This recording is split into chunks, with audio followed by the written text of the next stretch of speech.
Hello, this is wmpyr. In this video, I want to show you guys some of my favorite Hot Wheels cars that I have, and all of the ones here are actually unopened. I have more that are opened actually, but let me just focus on these. T-Biz just made a video, so I figure, hey, why don't I do the same? I'm not trying to copy the guy or anything, but I know that a bunch of you other guys are also into Hot Wheels, like Sean Henry and some of you other guys, so I figure, hey, why not? So, alright, this one right here is one of my favorites actually. Fairly recent, should I say. This is the Simpsons Homermobile. I think a lot of you guys have picked it up. One of the interesting things though is like right here there is a sphere, and then the actual vehicle, it's a dome. So I would have definitely preferred the sphere. But anyway, this is one of my favorites just because, yeah, it is pop culture, and I do like The Simpsons, so that's already a plus. But on top of that, the vehicle itself actually looks really, really cool. I passed up on a lot of other pop culture ones like this that I really, really like. For example, the Jetsons, the Starship Enterprise, the Snoopy one, the Ghost Rider, not Ghost Rider, sorry, the Ghostbusters Ectomobile. That was the one that I kind of feel like I wish I had gotten, but some of those other ones I passed up, even though they were pop culture, even though they were cool. For example, the Jetsons. Yeah, I mean, I grew up watching the cartoon, but if I compare the Jetsons mobile versus this one is a cooler design, period. So that's why I went with this one and I didn't pick up that one. The next vehicle I want to show you guys is this one, the DeLorean from Back to the Future. Once again, probably a lot of you guys have it. Once again, this is pop culture. Very, very cool vehicle. Of course, the DeLorean itself looks awesome. And the movie, all three of them are, I enjoyed all three. Personally, I used to like the second one the best. But now I have a feeling I'm going to like the first one the best. I haven't seen them in a long time. Need to see them again. But yeah, so it's awesome, man. I still remember Back to the Future was a movie. The first one I saw right before. I mean, I've seen it multiple times, but right before I moved from Japan back to the United States, the night before, I remember before getting on the plane, I was watching Back to the Future, and I was going, man, this is America. This is where I'm going to. This is going to be crazy. That I remember thinking that, you know. And boy, it was crazy when I came back. You know, things had changed so much since. But anyway, so yeah, this is the one, definitely one of my favorite ones. And now let's go on to this one right here. So in my family, I'm the Dracula guy. I'm big into Dracula. Actually, so is my sister. So that's kind of cool that we're both mega into Dracula. We really appreciate it. But my dad is the Bond guy. My dad is like all about James Bond. Actually, recently he says he's more into Bourne. But then, I don't know, Daniel Craig's been doing a great job. So I think he's back to being Bond.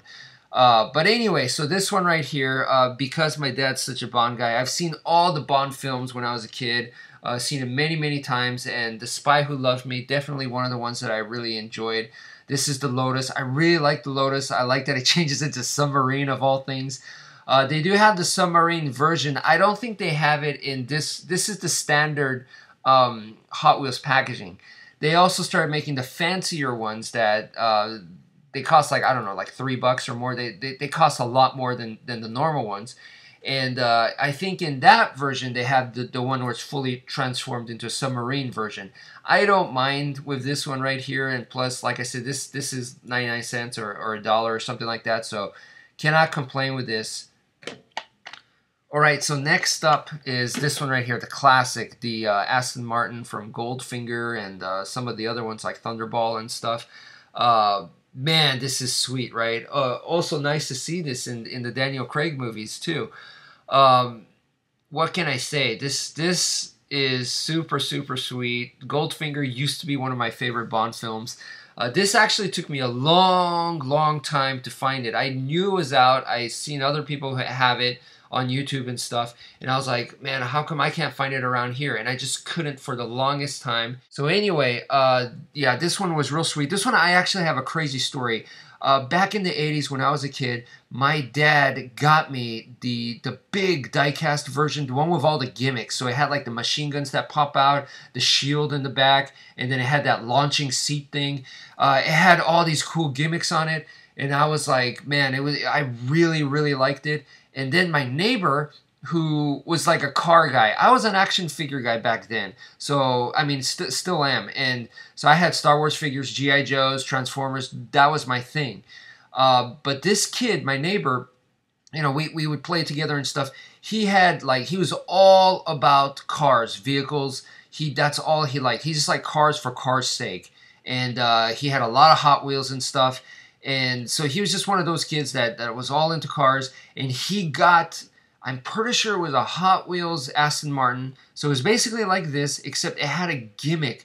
I remember, I think the roof could have been permanently opened, and maybe you could put a driver in there. Maybe it was a passenger, the one you were supposed to launch out, and he could have been blue or red, but he was all single color, if I'm not mistaken. And that's all I really remember. I don't remember if it actually did anything other than you could just place a guy in there. But the fact that he had it, it really pissed me off as a kid, which is stupid. I was jealous of this guy for having that, even though the version that I had was way nicer, way more deluxe and stuff. I remember thinking, I need to have that, you know, that it's not cool that this kid who's not even into like James Bond or action figures has this awesome, you know, because that James Bond, the Aston Martin, even though it's a vehicle, to me, it almost felt like an action figure. So anyway, that's kind of a silly story, one of the life lessons. Don't be jealous. You know, the grass is always greener on the other side. And it was one that, you know, I had to learn later on. Last but not least, this is kind of like a bonus one right here, is this Matchbox Batmobile, actually. Once in a blue moon, Matchbox produces some stuff that really, really catches my eyes. Most of the time it's Hot Wheels, because between Matchbox and Hot Wheels, even though they're owned by the same company, Hot Wheels is generally the one that's a little bit more on the creative side. Maybe that makes it more kiddie, but some of their vehicles that are like, I remember one that it looks like a robot. There's another one that kind of basically looks like a Mecha Godzilla. You know, just those kinds of creative vehicles I really enjoy. But Matchbox, sometimes they produce some really, really cool tanks. And then this one right here, this was totally unexpected. I was like, oh, this is sweet. You know, this is a Batmobile that I almost missed, because I like to get the Hot Wheels Batmobiles. And I really like the way this one looks. It to me, it looks really cool. It has the translucent red, so it's kind of menacing looking for Batman. But I think it's quite neat looking. So anyway, that's it for now. Thank you for watching, and take care, folks.